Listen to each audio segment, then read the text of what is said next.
And good evening, everybody, and welcome to this week's Maternity and Midwifery Hour. My name's Sue Macdonald, and I'm the curator for the Maternity and Midwifery Hour and the Maternity and Midwifery Festival. And it's my pleasure to be chairing this session this evening, which I know you're going to enjoy. And I'm joined by three wonderful midwives. Now, you're going to recognise all of these midwives because these midwives are leaders in their field of examination of the newborn. And we have Natasha Carr, we have Lindsey Rose, and we have Anna Byrom. And Anna is joining us from underneath the world. No, that's wrong, isn't it? The other end of the world in Australia. And it's some dreadful time of the morning. So I'll say welcome to Anna, but also to anyone else who's joining us from the other part of the world, because I know we have quite a loyal audience from all over the world. So welcome wherever you are to this week's Maternity Midwifery Hour. Now, because we always do this, we put our guests on the spot to ask them to share with us a little moment of the week. So could we start perhaps with Lindsey? Oh, yes. Catch you out, Lindsey. You did. Okay, my youngest son, who's just 21, had his first opportunity to fly with his girlfriend off to Spain to meet her family there. So I thought that was a really special moment. Thank you. Gosh, that's a big step.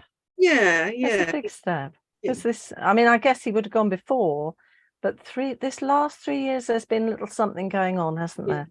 Absolutely. Oh, wonderful. Thank you, Lindsey. How about Natasha? Okay, so my moment of the week is going to be coming on Friday. I have a big birthday coming on Friday. Starts in a 5 and ends in a 0. So we're working on that one, and we've decided we're embracing it. And quite right, and enjoying it, I think. Absolutely. Excellent. Much champagne to be thrown about, I think. Fantastic. Thank you for sharing that. Then how about Anna and the other side of the world? Oh, thank you, and happy birthday, Natasha. That's really exciting that's coming this week. For me this week, I've had the opportunity to spend some time with some students working at Western Sydney University. And it's been just so lovely to be with some first year students. And in Australia, their course starts in March. So that's the academic year starts in March. So they're brand new first year students that I've been able to spend some time with. And then in the evening, I got a chance to meet our illustrator for the Practicing Midwife Australia, James Helfer, an Aboriginal woman who illustrates our journal. And she ran an art workshop for us. So it's just been like a week full of treats, lovely opportunities and moments. And last night I got to meet for the first time face-to-face Renee Coleman, who's our editor-in-chief of the Practicing Midwife as well, and another Aboriginal midwife. Amazing people that are making a difference, really. So it's been a really exciting week for me. Fabulous. Thank you so much, Anna. Now we'll let Anna off because she shared about 14 moments there. But that's fantastic. Well, we have to allow you, and it must be really fantastic seeing all those brand new students and meeting all these very artistic and creative people contributing to that. It's fairly new, the Australian edition, isn't it? So it's really exciting. So thank you for that, and thank you for sharing your moments. And I'm just going to remind people, those who are new with us, where we all came from. Well, I don't mean exactly where we all came from, but the Maternity Midwifery Hour was born 3 years ago at the very start of lockdown, when we really needed to be able to share and meet midwives and student midwives, people in maternity care who needed information and knowledge and CPD to keep themselves up to date and actually link up together. So we started this, and we've carried on this hourly, I nearly said treat. I'm hoping it will be a treat. I think it's a treat for all of those who come to listen and participate. They don't just listen, they watch and they participate. And we have a fantastic audience. And I think we've got quite a few people with us tonight. But just to remind you that if, for example, the worst happens and you lose your contact and your computer does something dreadful, it doesn't matter, because everything we do is recorded and you can catch up everything. And that goes for all the conferences and festivals we run. Everything's recorded and you can catch up either just by searching the Mapflix, who look after everything for us, or through the box sets, which you can get through a little subscription, and which is all curated by Jenny Hall, who also puts lots of little goodies inside the box sets to really help you if you're doing something like a project or dissertation or anything that you might need something very concentrated. But we do love you to share everything. So when you come along and you're interested in it, and you can share your recording with your colleagues and really discuss it, because that's the whole idea, is to really get information, knowledge out there so we can really grow and develop our skills and our knowledge. So just share. And I'll say a big thank you to our midwives and our student midwives, because it's a bit tricky at the moment, because yet again we're getting reports that people are not so happy with the NHS at the moment in the UK, and that's hard if you're working in the UK. We're used to working hard and trying to make everything good, and it's always difficult when we know that things aren't right, and it's not our fault. We're all trying. We're trying to catch up, and there's all the kind of industrial action that's gone on, but we're still trying to provide good care to mothers and babies. So thank you to all the midwives and students who are doing their best to keep things going, and just keep the faith. It's a fantastic service, and I've got utmost faith in our NHS, and I know a lot of people will do, so just keep the faith with it. And I also have to always say, and I know I'm not going to be boring, just look after yourselves as well. That's really important. Okay, this week is Autism Acceptance Week, and we've sent out a nice little clip of Amy Grant, who's based in I think it's Swansea University, and she did a wonderful presentation last year at the Cardiff Festival. It's well worth looking at, just to get a better understanding of what it's like to have autism and to be autistic. Some of you will know well, some of you won't, but it's worth looking at, because Amy's wonderful. She did a lovely presentation, and very thought-provoking too.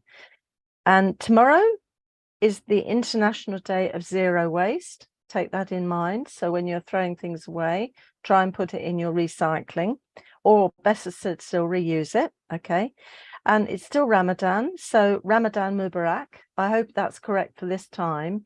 If it's not, I'm sure one of my Muslim friends or colleagues will get in touch and say, you're not saying the right thing, because if you're not of that faith, you don't necessarily know exactly the best things to say. So I'll look forward to hearing from somebody. Also, congratulations to the new Scottish First Minister, Hamza Yousaf. That's really good news as well. Bit of a change, and a change for Scotland. And that's, we all have to change and do different things differently. The other thing is, yesterday and today has been the RCM, Royal College of Midwives Education Research Conference in Birmingham. It's been a very lively event, and there's been a whole launch of different publications, including, where have I put it? A thing called Decolonizing Midwifery Education.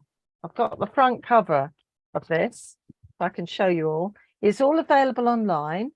And I've put that link onto our resource page so you can access it, because that's going to be really important for us to think about what we do, and especially educators and those of you in education and also in practice. There's also a new RCM iLearn neurodiversity in the workplace, which is going to be worth looking at. So for those of you who need a bit of e-learning, perhaps you're due your revalidation, something of that matter, useful to do. And big congratulations to people who've been awarded the RCM fellowship, and that's Jackie Williams at the NMC, that all of you will know from being on the Maternity Hour and at the festivals, and just because she's a really good source of information at the NMC. Also Dr. Helen Bedford, University of York, Dr. Alison Colwood, Tom McEwen, and Dr. Susan Hardacre, who's also in Wales. So that's really good news. It's so nice to have these people being awarded fellowships. So well done to all of those people there. Now, on perfect timing here. This evening, we're going to be looking at the examination newborn. Now, some of you will be very familiar with this wee document, which is the NMC Standards of Proficiency for Midwives. Now, just in case you thought that was just for student midwives, it's not. It's for all of us. So that's why you've got lots of little stickies just to keep track of what's going on. Because part of the changes that came into these proficiencies was that we as midwives need to know more about the newborn, and specifically about examining the newborn and really owning that newborn the way we do women and looking after that child. Many of you have completed NIPE. Some of you will have done MBPN or the Systematic Examination Newborn, SEN, getting used to all these little shortened versions. But we all need to achieve the competencies or proficiencies as here. Are we ready now to answer that question, or perhaps to ask even more questions? I'm really so pleased to introduce my first speaker. We've got three, and I'm going to start with Natasha Carr, who's Senior Lecturer in Midwifery and Professional Midwifery Advocate, that's right, Birmingham City University. She supports teaching and learning in long and short course pre-registration midwifery programs, and her specialist subject, guess what, is examination of the newborn. And she's also clinical and academically focused, as a PMA she would be. And just in her spare time is undertaking a PhD. No spare time. This is juggling in the extreme. So welcome, Natasha, and thank you so much for coming this evening. The screen is now yours.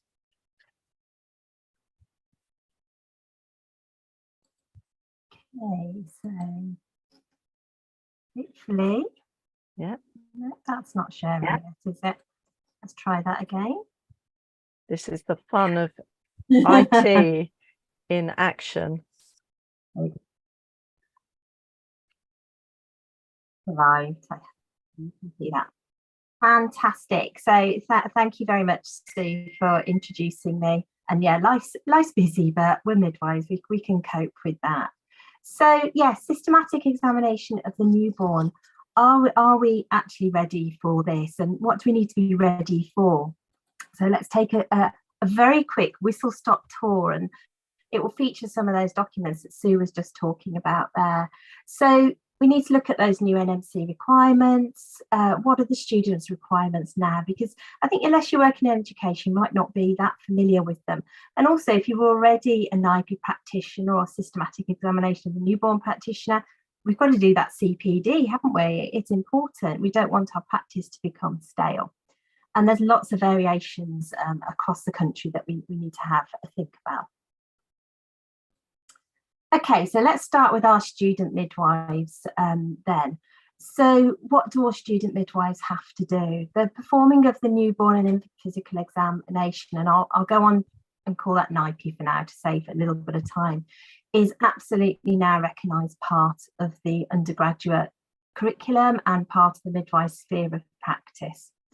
And the majority of higher education institutions currently provide or are planning to include that NIPE examination training into their undergraduate pre-registration curricula, as it is part of those new standards that Sue was waving there, and there's a little image of it there.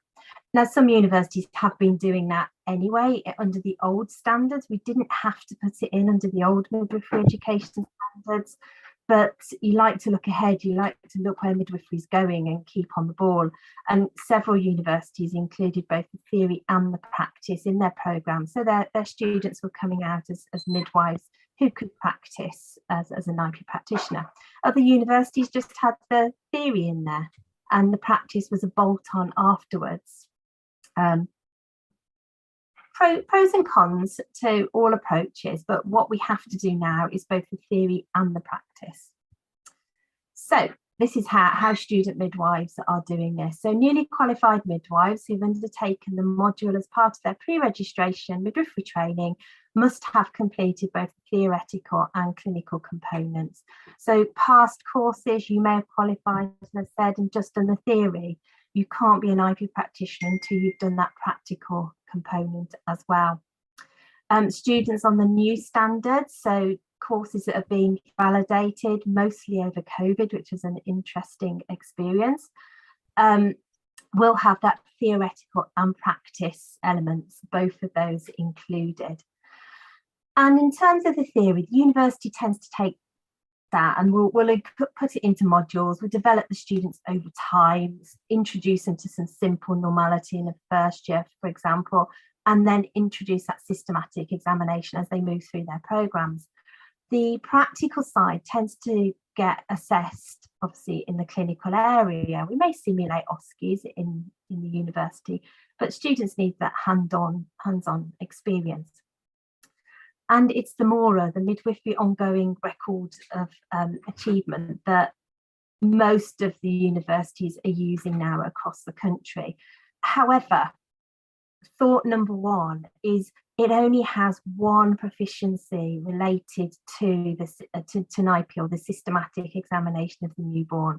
And the wording of it's there, that the student is able to undertake a full systematic physical examination of the newborn infant in line with local and national evidence-based protocols. My personal thoughts, and I'll put it out there for you to all muse over, is you need supplementary documentation. There's not enough detail there. We've been running NIPE training for postgrad and undergraduate for a number of years now. That needs breaking down into lots of component parts. What does that actually mean? We need quality, we need robust standards. And certainly at Birmingham City University, we've developed supplementary documentation. And I think that's been mirrored across the country where practitioners are experienced in doing that. And that's something I would urge every education institution to do. You need supplementary documentation. Okay, so why are we doing this? There is some evidence base, which is nice. We don't do anything in midwifery unless we've got an evidence base. It's important to have that. There's a cost saving, which is good. We had, it's appropriate for low risk babies. It's clinically effective. It provides continuity of care. We've got increased parental satisfaction. This is good on many fronts. And if you look at this part here, we are saving money, and we all know at the moment that the NHS could do with saving quite a lot of money and perhaps repurpose, where things are. And we will be part of the solution by midwives and our students taking this on. I'm not going to play the clip of Jo there, who's one of our recently graduated midwives, unless we've got time at the end, anybody wants to watch it, but I will leave it to be available for everybody to view the future. But very positive experiences of having this as a qualification on the old standards and being able to go forward to a job interview and say, actually, I have skills that you want as an employer. Hi, I'm Jo. I'm a newly qualified band 5. Sorry, we did get a little bit of Jo there, but moving onwards for time. So all our students are going to be coming out with this qualification. Some of you who are qualified midwives may or may not have this qualification. So there's some thoughts there about, do I need to upskill? What do I need to do? Universities are ready for that. And if you feel that, hang on a minute, I need to upskill myself, I need to move forwards in my practice because all these new people coming through have got things that I haven't got, get in touch with your local universities. So for existing and newly qualified NIPE practitioners, we need to think about that CPD, as Sue was pointing out. It's really important. You've got to maintain your skills. And to provide a duty of care, an appropriately trained health professional must carry out the NIPE examination. It's got to be a trained person. And they need to have undergone the relevant training and a locally agreed competence assessment. Now, it can be a midwife. We've definitely got a role in there, but it can also be a nurse or a health visitor who has successfully completed the accredited examination of the newborn study programme. So there's scope to work there within a multidisciplinary team and in different ways. It can also be a doctor, and that's where traditionally these examinations have been done. Or as we've already said, we can have our new standards where they're coming out with the qualification. So as providers then, you need to be really diligent to ensure that all the required elements of a course have been successfully completed as a pre-registration midwife coming to work for you. At the moment, we've got a very mixed economy. So those are the types of questions that you need to be asking of employees coming in to make sure that you're providing a safe, efficient and an appropriate service. And although we have nursing colleagues who do the NIPE examination, nursing associates are not eligible to undertake this examination. Individuals need to hold professional qualifications and be registered, such as on the GMC or the NMC. However, physicians associates may be able to do. That's a little more of a grey area depending on their training. We tend to do as midwives that early examination before 72 hours, but we also in our training, we encompass a 6 to 8 week check as well to make sure our midwives really are robust and fit for future practice, wherever midwifery may extend itself to over time. Traditionally, this is your doctors, it's the GPs who are doing this, potentially health visitors and potentially physicians associates. So the government under PHE, has actually put together an annual learning framework that we can all as NIPE practitioners adhere to, and they recommend it. It's not statutory, but it's recommended. So it has an annual learning framework that came out last June, so just under a year ago. And it has 3 elements of the framework that are really, really important. Firstly, they recommend that you do the NIPE e-learning modules that are on e-learning for health. So everybody can have access to those, particularly if you're working in the health service. All our students have access to that. So it's a really good, robust resource. It suggests that you do discussions of national standards, clinical pathways, training and education resources. There are clear pathways for referral within NIPE, and local areas should be adhering to those.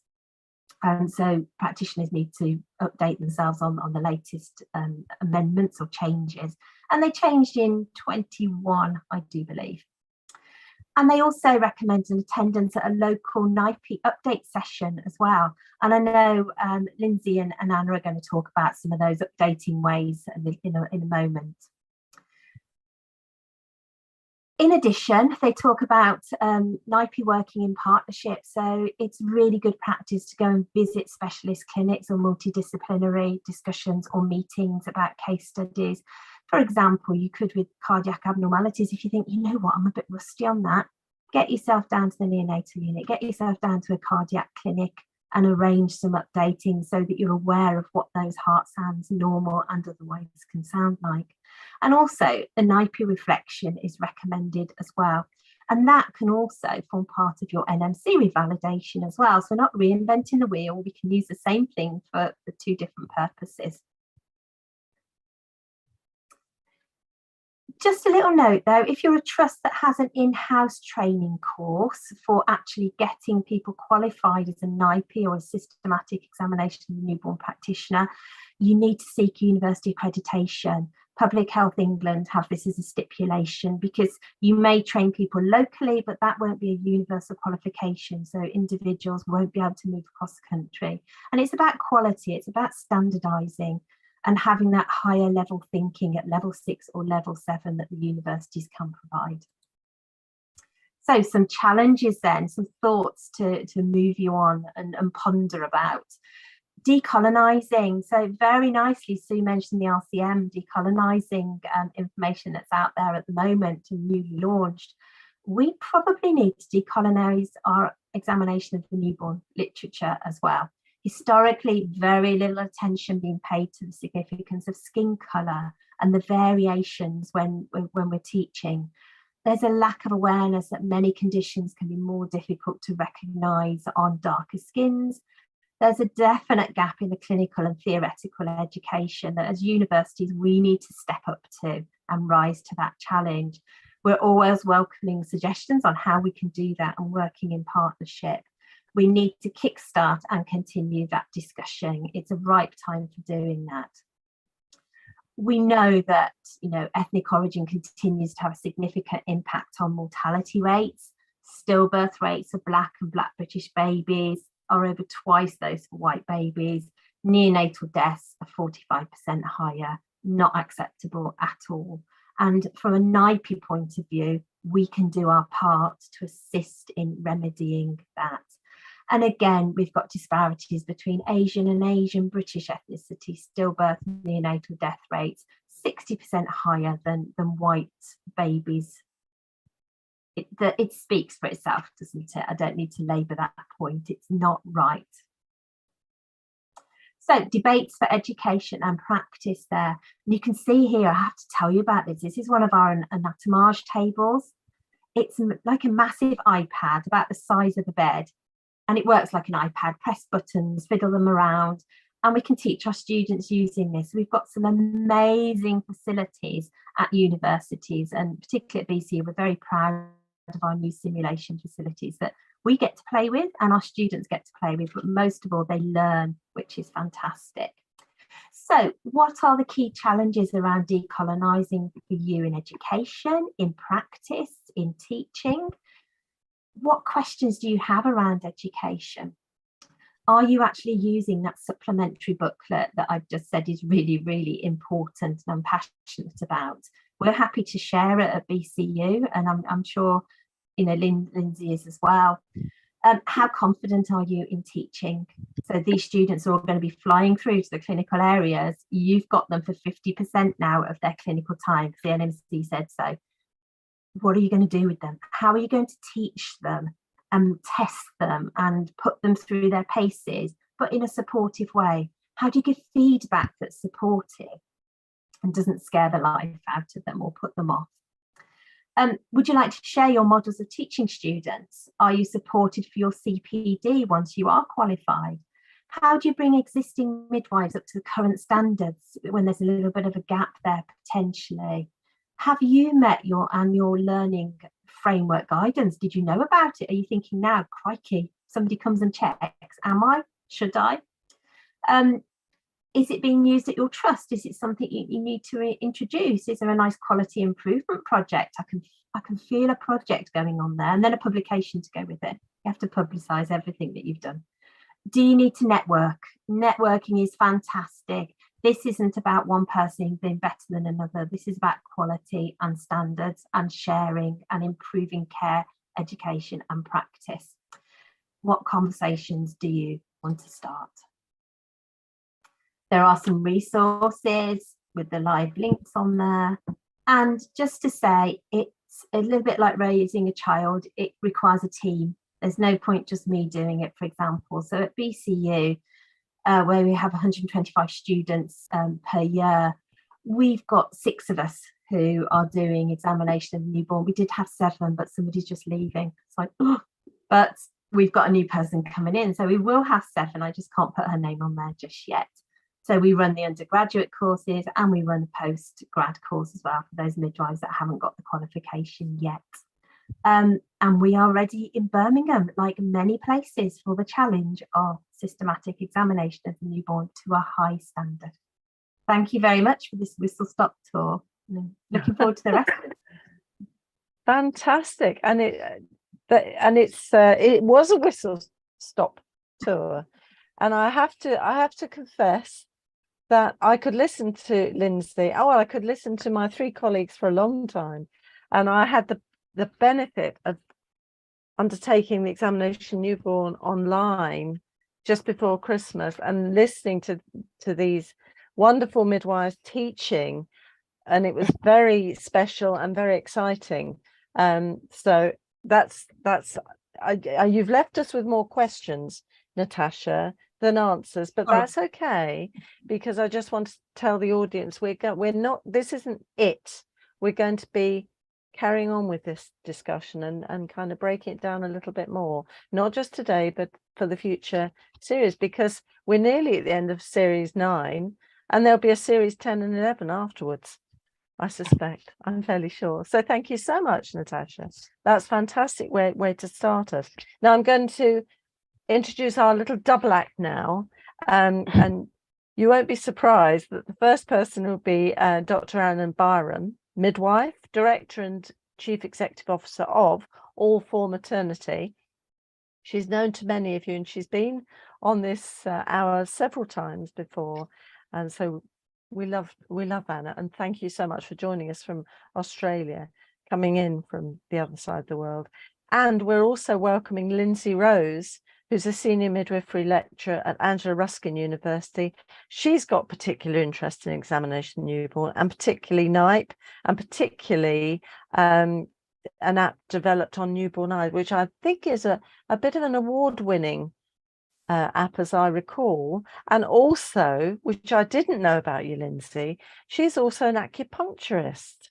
So there we are. We know everything about Lindsey now. So welcome, both Lindsey and Anna. The screen is now yours, and I shall remove myself as you. Wow. Thank you so much, Sue. And it's just so lovely to be here again with colleagues. So I'm just really delighted to be sharing this opportunity to talk to you with Lindsey Rose and obviously Natasha as well. And it's really special for me because Birmingham City University is where I studied to become a midwife.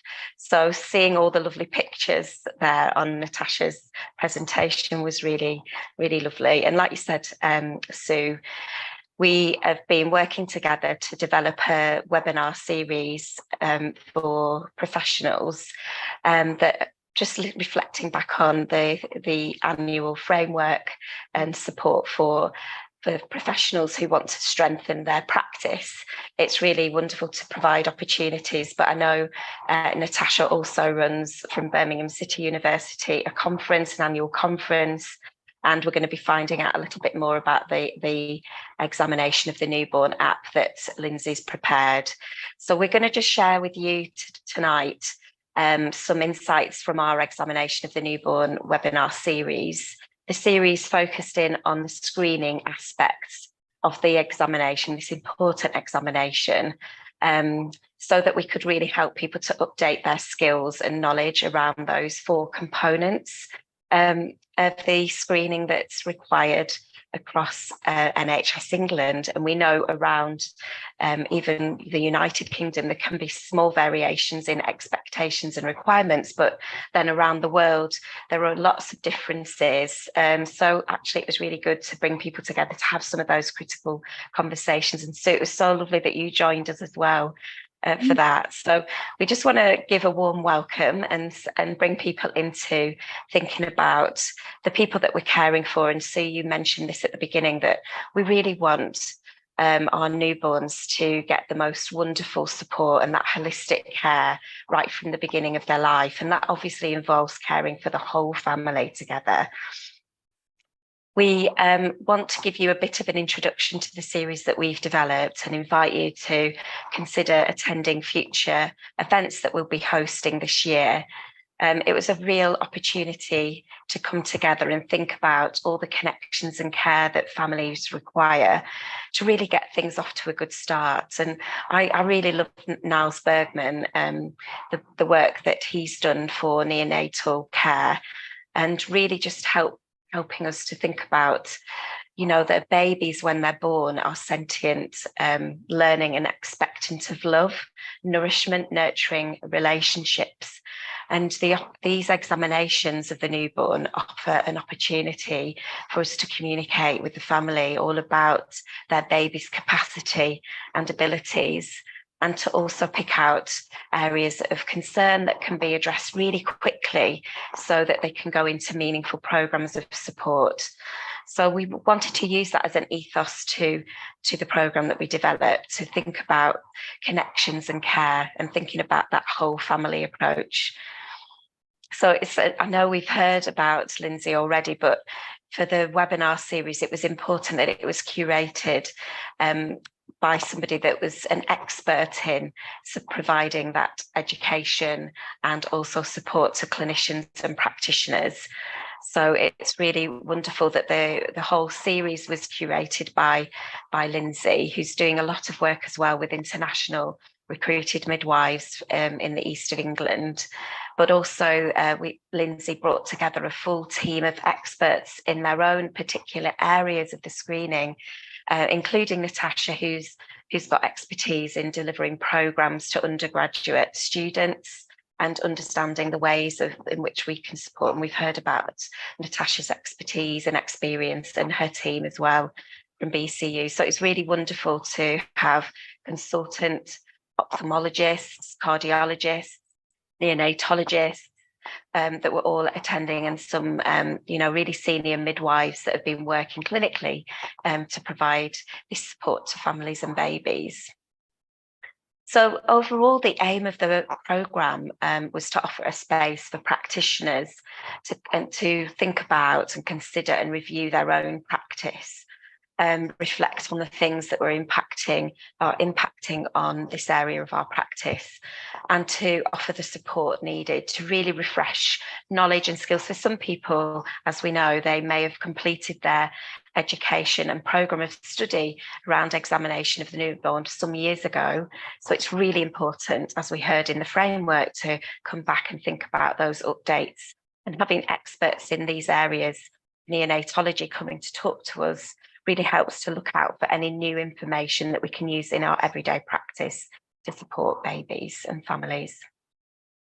So, it's just remembering that we want to keep all families at the heart of the care that we provide, and the whole framework across each of the weeks was really centred on the families. So in terms of what happened with our very first webinar series last year, the latter end of last year, we actually welcomed 80 participants from around the world. And it was really amazing to see that we had participants from New Zealand, Ireland, and parts of Europe, as well as many participants from across England and the United Kingdom. It was good to hear that the participants that attended, with it being our first series, were 100% satisfied. And we did like a little Likert scale for each of the sessions, between 1 and 5, and on average the response was 4.6, which I thought was really excellent, between very good and excellent for every speaker, which was really nice to hear that feedback from participants, with all of them being satisfied. And here's some of the feedback that was given. So it's really nice to hear that the pitch was right across the webinars. And we had educators joining us for their own refresher and updates, and they found the space spot on, with a good depth of detail in the question and answers, with a really relaxed chat function, informative and sharing real life examples. And the whole series was excellent for me, from a midwife in Ireland. Even though that NIPE wasn't a requirement in their position, they were taking the exam so that they could support and strengthen their care for home birth. People enjoyed the presentation styles because it kept their interest and focus. And people enjoyed the learning, which is good to hear, and that the resources that we shared. And they were really excited to access the NIPE app that was included within that webinar resource. So really enjoyed it, and they enjoyed the wealth of information even from around the world, which was really nice to see. So what did people actually get with the webinar series? They had 6 sessions. They joined in for an overview and an update on the standards themselves, and why it's so important that we conduct this important screening test for families so that we can care for babies effectively. Then we looked at quality education, invited Natasha to come and talk to us. And then we looked at those 4 screening aspects in particular. So we started with the neonatal hips, then looked at the neonatal testes screen, neonatal eyes, and then the neonatal heart, like I said, with lots of specialist speakers. So when you came to each of these webinars, you had an opportunity to listen to a presentation from a specialist, and then there was plenty of time for questions and answers, and then a clinical and practice discussion where we picked out case studies to review, and people shared experiences from their own clinical practice so that they could ask questions of a specialist whilst they were there. We wanted to optimise the learning for those participants by including webinar recordings, ebooks and Padlets. So It was all run via Eventbrite, so you could book on and then run through Zoom, their webinars function. And everybody got an interactive ebook that they could use for their series, which included articles from the practicing midwife that had been written by Natasha and her team from BCU, all about and updating on those components of the examination of the newborn, those screening components, just to add to the webinar content. And all of the resources were included on an examination of the newborn Padlet, a resource that could be accessed with recordings of the webinars if you were unable to make them live. So really lots of resources. And finally, all participants were able to get access to the new examination of the newborn NIPE app. So I'm going to hand over now to Lindsey, who's going to introduce this app for you. Hello, everyone. Thank you, Anna. Yes, it's been a really good experience working with Anna. I really enjoyed it, and I think we're looking forward to the next one. And this is the what you'll see on your, if you go to the App Store and you want to buy the app, that little, well, I think it looks a bit like a jelly baby actually, but that's what you need to look out for. And it says NIPE textbook in a pocket on it. So if you want to move on, Anna, please. So the app has been designed as a sort of interactive resource for all healthcare practitioners and students to use in the workplace to support them doing NIPE examinations. It will always have evidence-based information on it.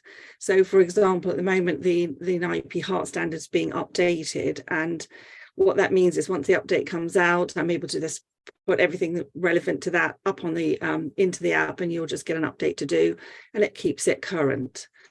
We can continually keep adding pictures and videos all the time. And if you wanted to have a look at the app, there's this sort of a small example of what you might be able to get available to you just for free. But if you wanted to get the full app, it's available on Apple and the Google App Stores for $15.99. So if you think about it, you buy a book for a lot more than that. And actually, this continues to be updated, so it will never update, and it's going to get bigger and bigger and bigger. So thank you, Anna. So you can purchase it through the universities and hospital trusts for institutional prices. Most of that money is going towards actually just funding the app company to host the app. So it's just really that it's out there as an educational source, and it's also all part of my PhD. So you'll get a questionnaire at the beginning when you first purchase it, and a few months later, just to sort of have a look at what you felt about the app and provide some information to help me see whether I've got it right or wrong, or hopefully that I haven't wasted my time. So thank you. The app has several features, and I'm going to run you through all of those shortly. One of the things that it has on there is that it's got some video guidance, but also tech support. So if you have any problems, there's always somebody on hand to fix that from the app company that hosts it. But I won't talk too much about that because I can actually demonstrate it for you. Finally, let's go to the live demo.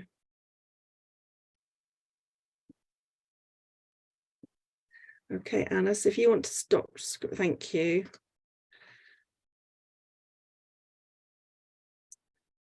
Okay.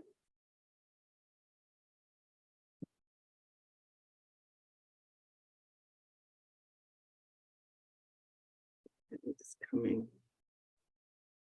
It was really nice. Once Lindsey's brought that up, it was really great to make this app available as part of the webinar series. So I know we've been getting some amazing feedback from people that accessed it. So can't wait to have a little tour. Can I just check that everyone can see that? Okay. Yes. That's lovely. Okay, so this is the front page that you'll get to. And it's called Textbook in a Pocket because the idea is that you'll always have everything you need to know about NIPE at your fingertips within the workplace. And part of the things that I'll be looking at with my PhD is how people receive or perceive practitioners using tech within the workplace, because often doesn't look professional, but I think maybe things are changing with that. So we have here an introduction to NIPE, and there it's just talking about my PhD and why I introduced the app, but also talking about that it will be changed to for systematic physical examination of the newborn infant in line with local and national evidence-based protocols, which is a bit of a mouthful and doesn't quite go into a short little an acronym like NIPE, but we'll see. And there it's just showing you there's a full history of what you would have, everything that you need to know about NIPE, and right at the bottom there's a video talking all about taking you through a full NIPE. That will be replaced shortly with a video on a baby rather than a doll. There are 4 sections: the eyes, the heart, the hips, and the testes, and they all follow exactly the same format, with the purpose of screening, all the clinical risk factors, the opportunity to take an examination and try it yourself. So all of the images and pictures are drawn by students. So there's one of the eye and some information there about the eye. And if you wanted, you could take a test yourself, and at the end of the test, you get a PDF telling you what you've got right and wrong. It's quite useful for lecturers, so students can show that they're engaging. There's always a referral pathway and opportunities to explore some conditions. So Natasha was mentioning about ethnic situation, us missing out on things and not teaching that probably, and with a view to embracing that, we have a big database there of different ethnic minority red reflexes. So you can see here that we have examples of what is a normal reflex here. And this is actually, the colors aren't coming up very well here, but because this is obviously a web page, but it's better on your phone. And we can see those are healthy, there's healthy Caucasian, then there's healthy mixed ethnicity. And the idea is that we actually recognize that they are a different color. They are paler, and that actually don't refer babies because they're actually completely normal for them. So we've also got a healthy ethnic Afro-Caribbean, and we have an awful lot of this huge database of images that all come from practice there that you'll see. So there's some other conditions that you might want to look at. We've got aniridia there, very capillary hemangioma, and there's some details about each one of them there. And there's some have more examples than others. Just running through a few there. So this was all part of the iScreen app that I originally put out, but now is incorporated within this app in the full NIPE. Here we have the NIPE standard here, and there's a link to the actual web page, but there's also a written copy of it there. So when that updates, I'll make sure that everything is updated within the app as well. Each of the page has references. If we have a look at the heart, again, purpose of screening, clinical risk factors, and here you can that's all about the examination. Then you might want to try it yourself. So here we have a baby, and if I click on their mitral area, it tells me all about the mitral area, and there's the heart sound from the mitral area plays as well. Don't know if you can hear that, it's quite quiet. Good. And then posterior, if you just want to listen there.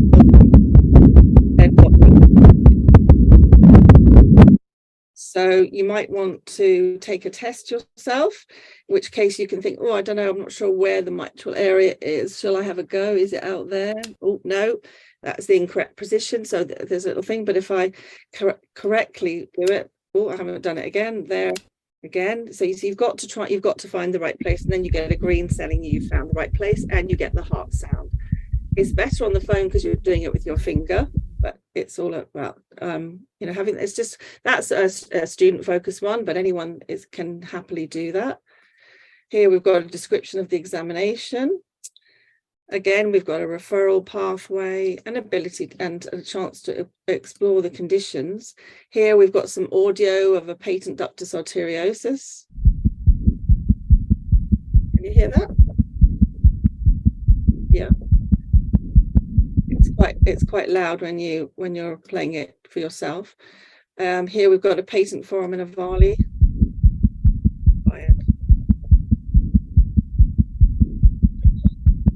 And then we've got quite a few of this one.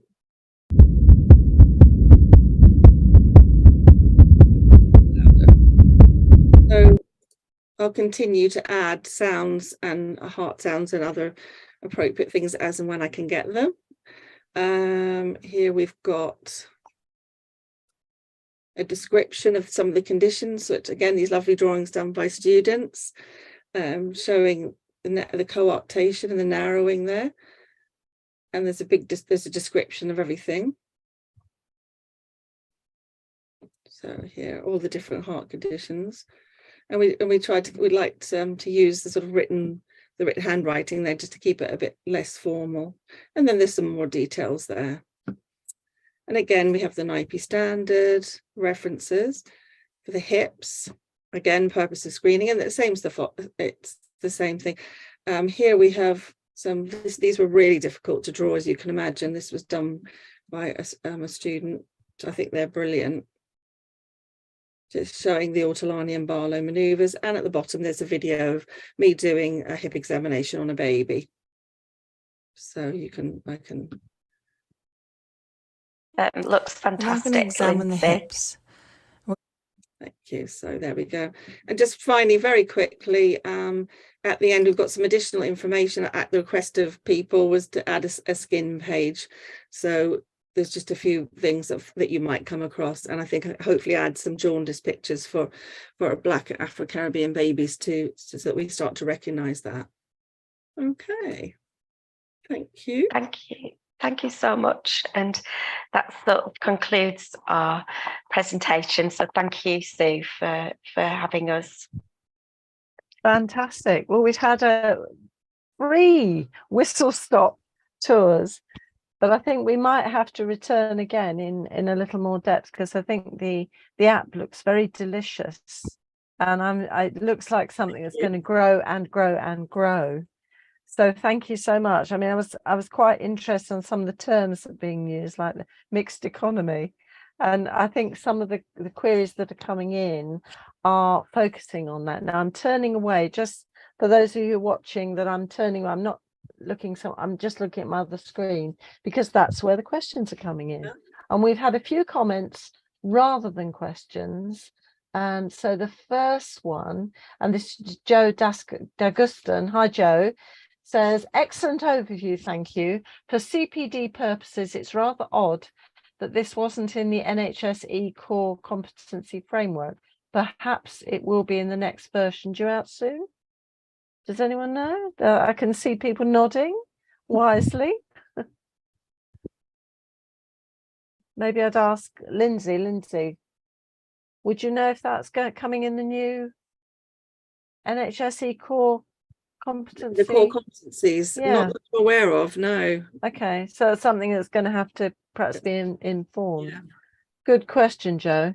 Really Okay, thank you. And then we've got a comment, rather than a question, from Heidi. Hi, Heidi, who says, as a student, the NIPE app from ARU has been invaluable. There we are. Nice. Thanks, Heidi. And then we have another comment from Bev Lynn. Hi, Bev, who says, I think you need to consider whom is the most experienced NOPE practitioner. A midwife who's completed a 6-month module and passed theoretical and practice examinations, or a paediatric SHO who has seen one, done one. As practitioners, we need to think about what's the best for neonatal care. Good comment, Bev. I don't know if anyone wants to comment on that. Well, Bev was one of the, she did the HIP session in the webinar series, and so a really experienced midwife who helps to educate students. And I think it's important to think about that. I think the evidence also has shown that. Sort of Sharon Macdonald also came onto and shared some of her research about that very thing, that often that continuity of care that you get as well if you know the family, and then you're providing the screening support, I think it does make a big difference to the success and the picking up on things that maybe need referral beyond just those 4 components of the screening, you know, the wider things that you may come across and pick up as well. Absolutely. Yeah. And I think it's also, I mean, it's an interesting point, Bev, because if we think about pediatric SHOs, for example, it's a bit unfair on them to have so much. I mean, they've obviously got different knowledge underpinning than they don't just come in and see one, do one, but I mean, they've got some confidence to be developed as well, and there's no reason that why midwives and pediatricians can't work together to learn, presumably. I'm seeing, I'm hoping so, and I think it's such a good point. Bevet, where she works at Colchester, is absolutely brilliant in working closely with all of the doctors there to encourage them with it and give confidence to the SHOs. And I'm hoping some of the SHOs will start using the app and giving them confidence as well. That's the idea with it. Fabulous. And GPs are doing this. And GPs, yes. That's a good group to be thinking about as well. Got another comment. Our audience this evening are doing lots of comments, and they always come up with good comments. So Susan Martin, hi Susan, is saying at LJMU, that must be John Moores University, Liverpool. Liverpool. Yes. We have had the NIPE in the curriculum since 2016. Whoa, well done you. And it was validated. We've kept our documentation from then as it mirrors the post-reg NIPE CPD and it requires more detail than the more systematic review detail. That's interesting, isn't it? It is, and I think that's where you've got the experience, like at John Moores and with Lindsey and ourselves in Birmingham. You've worked out that actually that the MORA isn't enough. It's not up to the requirements for that particular aspect. And likewise, we kept and adapted our documentation for our older courses, our previous curricula. And I think it'd be nice, Sue, if the LMEs sort of got together and sort of maybe did a standardised additional practice document that everyone used with their standardised MORA, and we had consultation from all because the LMEs represent all the universities. Absolutely. It would be great. So for those who don't know, the lead midwife for education, every university will have a lead midwife for education who's in charge of the quality of the education that's provided. And I think there is work underway from what I know. And I'm having a sort of deja vu feel, because I think years ago, we used to all have different clinical record books all over the country. And now we've got one, the MORA, and which is good. But of course, it's something that's growing. You have to keep changing as your knowledge changes also. And interesting, Amy Salt, well done, Amy, says the details so limited in the MORA. I'm a second-year student midwife and struggle to document everything in the MORA. So I'm glad you've recognised that. Well done you too, Amy, because you've recognised too. And then one of our wonderful students. Aha! It seems to me there's a lot of people here tonight. I don't know who's here. So. Lots of people are still coming through. Okay, we've got Claire Dale. Hi, Claire. She says, I'm curious to know how newly qualified midwives feel about qualifying with the NIPE compared to midwives that have been qualified for a few years and then undertaken the qualification. Do you feel there's benefit to having some experience behind you first? I'll try. Sorry to jump in, but Natasha, I'm sure she's got a view on this, but we've also done NIPE in the undergraduate since 2016-17, and that was part of work done by Sharon Macdonald originally. And we find that we've incorporated them starting in the first year a little bit, then a bit more in the second year, and then the full NIPE model in the third year module, and that allows them that time to gain that knowledge and experience, to do lots of examinations and build on that knowledge and skills, because they're thirsty for knowledge. So that's worked very well for us. I think both work well. Natasha, what do you think? We have a similar model at Birmingham as well, in that in the first year it's very much focused on what's normal? How many fingers and toes is a baby supposed to have? You know, what is a normal baby supposed to look at? And normal with all the variations of what normal can be. And then second year is more, sort of, in old terms, high risk, new terms, additional care. And that's where, you know, we start to look at the eyes and the testes in year 2, but with those other examination components that you would need for a baby that requires additional care. And by the end of the third year, they've got the hips and hearts in there, and a wider appreciation at level 6 or level 7 at those higher decision making, functioning, questioning, evidence levels, critiquing. So yeah, I think that developmental process, if you try to put it all just, oh, okay, let's save it for the last final year, it wouldn't work. But that incremental, developmental, but also with the support of our clinical areas as well. You know, we can't do it without the clinical areas. So we can simulate, we can talk, we can play, we can role play, we can do all sorts of stuff. We can have videos, but actually, and all our learning resources, but without our partners in the clinical area. So over time, we've developed some really good relationships with our local NHS trusts and our screening partners that work really, really well. So we can direct our students, say, that's the person, phone them up, email them, they'll book you in, you'll get the relevant experience. And it's a bit of a numbers game, because again, there's no set number. Well, how many NIPEs should I do before I qualify? It's a bit like the EU directives, you know, shouldn't we? And we know where we're going with that a little bit more now. And it's a bit arbitrary. So that's kind of work in progress. In fact, our postgrad NIPE practitioners, the ones that are coming to do after they've qualified, we've altered the number that they need to do now. And the undergrads are still doing, they're doing 20 for us in Birmingham, but they have to be full examinations. So the fact in the second year they might have done some eyes and the hips, well, they can go into their normal baby examinations, but 20 full examinations for them to do. And they get signed off for those as they can do them. Obviously, the first one they do is not going to be good as the last one that they do, but all the components in there. So this is why I'm seeing another little book that's going alongside this, Maura. It seems a lot of learning and development and recording, but that's fabulous. Thank you so much. I'm trying just chasing us along. I've got I've got Ruby Stone. Hi, Ruby, who says the app is excellent and really exciting. In the discussion of using the app in the workplace, do you think there might be potential for there to be a short video on the app to show parents who might ask about the purpose of NIPE screen? Could be useful for practitioners, players, as a resource, also in potentially different languages. This is growing already even more. And considering that the app might be uploaded to an iPad on each ward, for example. I'm sure Lindsey will have a comment. Oh, she's going to be scribbling notes now. Yeah, that was a great idea. Thank you, Ruby. Ruby.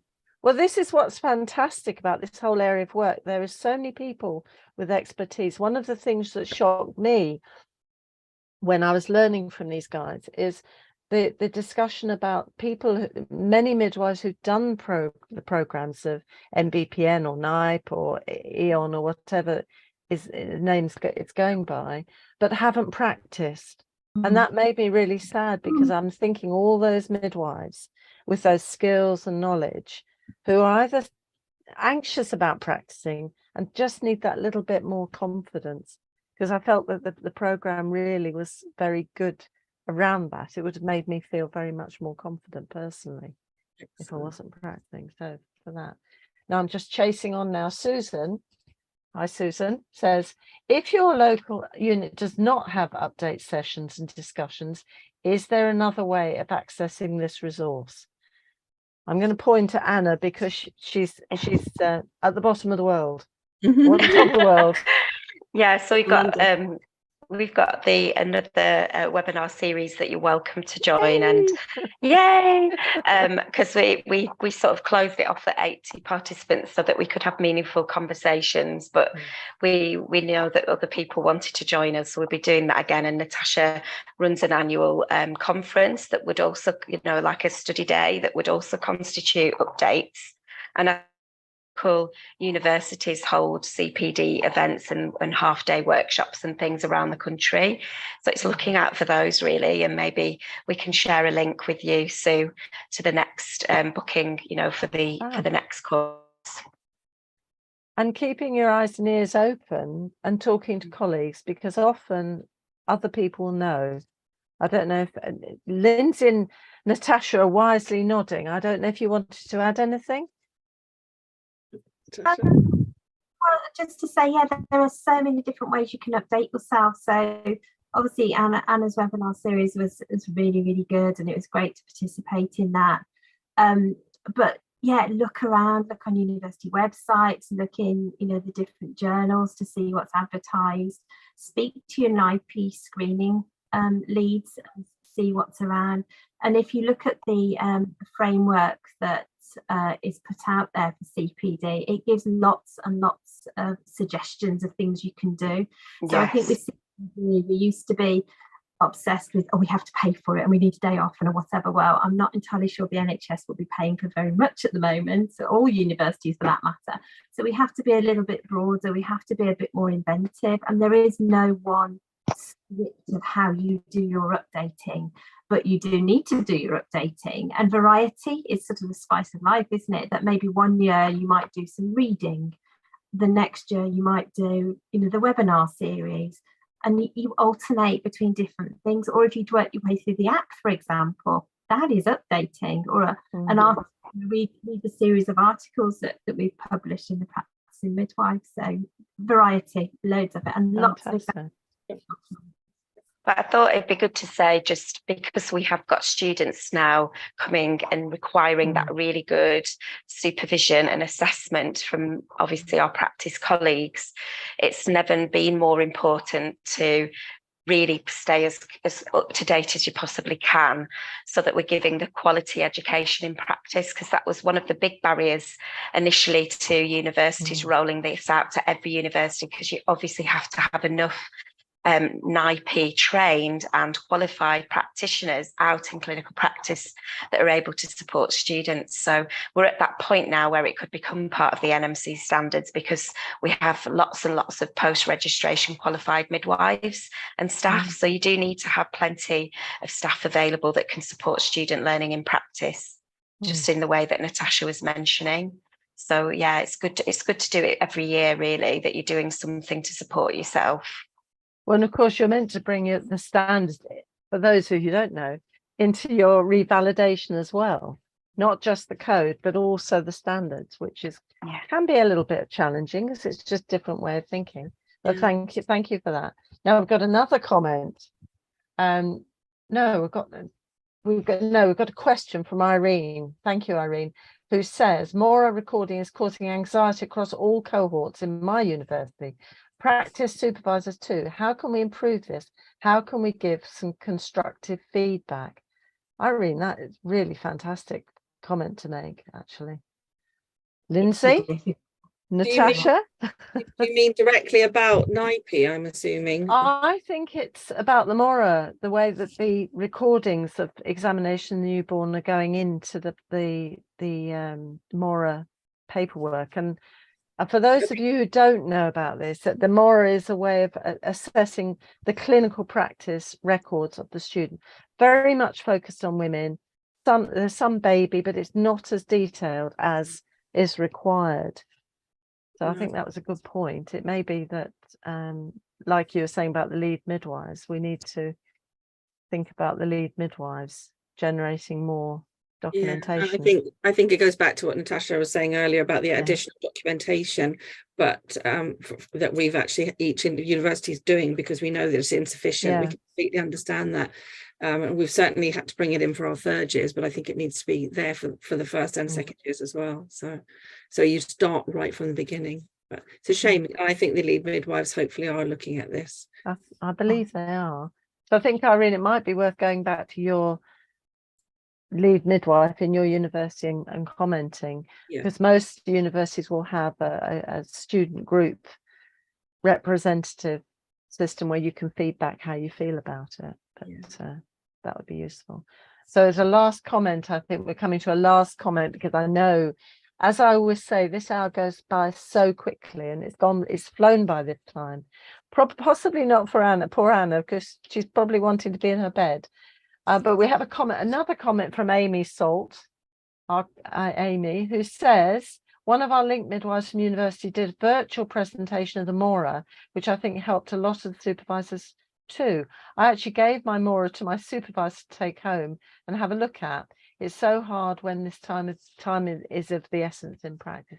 Absolutely so. I'm surprised, Amy, you let that precious document out your sight, because it's something that is very precious, because it's you and your experience and your transition into becoming midwife. But thank you for sharing that. Thank you so much. And thank you to our lovely audience for lovely questions and fantastic comments. Yeah, clearly our wonderful speakers have given a lot of food for thought, a few questions, and standardised examination newborn or NIPE paperwork is a big part of that, and linking up with the Mora, which is fantastic. And I think for me, there's questions about teaching and supervising, which is coming through from all of what we've been talking about this evening. And we're going to return, and I'm sure we're going to return with Lindsey, Natasha and Anna, whether they like it or not, they'll be back. Once we've got people, we've got them. So I'm going to say a big thank you. I'm going to thank everyone for joining us this evening. We've run over a little bit, but we're a bit saucy like that sometimes. So thank you to our speakers, and thank you to Amy, who looks after everything all and makes sure this comes out. I have to remember, it comes out in a nice box set form. And it also comes out as a 6 o'clock in the morning podcast on Friday morning. So thank you, Tammy, for doing all of that. She makes it look very easy, but I know it's quite tricky. Next week, it will be our last maternity and midwifery hour for a little while, because we're going to have a little Easter break. And we're having the SMILE clinic, and this is the Student Midwife Integrated Learning Environment, SMILE clinic. And we've got the lovely Dana Colburn and student midwife Samantha Perry coming to talk about a student-led model of learning for student midwives in the form of student-led postnatal care. Oh, postnatal care, we like that, within maternity service. So that's fantastic. So we'll look forward to that. Don't forget to book if you're in Northern Ireland or you want to go to Ireland and learn more about midwifery there. There's a festival on the 18th of Dublin. And Midlands Festival is 16th of May, so book in now. And in the meantime, stay safe and stay well, and we'll see you next week. Take care. Bye. Thank you.